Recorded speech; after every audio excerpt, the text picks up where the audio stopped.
first expectation, or the first thing you can expect when you become a Christian is you're going to suffer.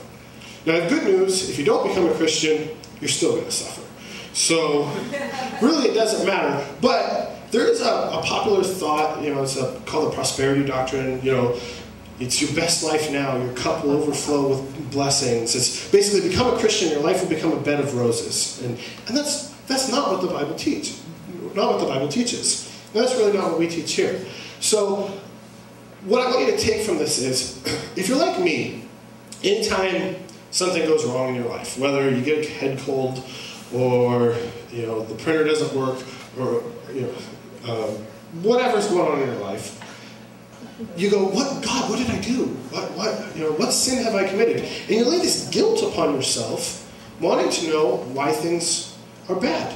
And that's not the case. Bad things don't happen to you just because you sin. Now, if you do sin, there's consequences to that, and bad things can happen.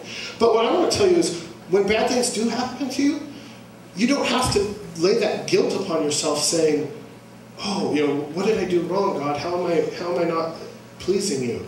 And so that's my first expectation, is that we're going to suffer, but you can take joy in knowing that who you're suffering for is for Christ, that you're suffering for Jesus. And so if Paul rejoices in his suffering, but I'm going to tell you, he wasn't like, ooh, I got to suffer for Jesus, yeah, whip me more. He wasn't some crazy masochist or whatever. But what he's talking about is that when he does suffer, he can say, I know I'm suffering because that I'm bringing the message of Jesus. And I know that my suffering is serving to Jesus, and I'm happy to serve Jesus.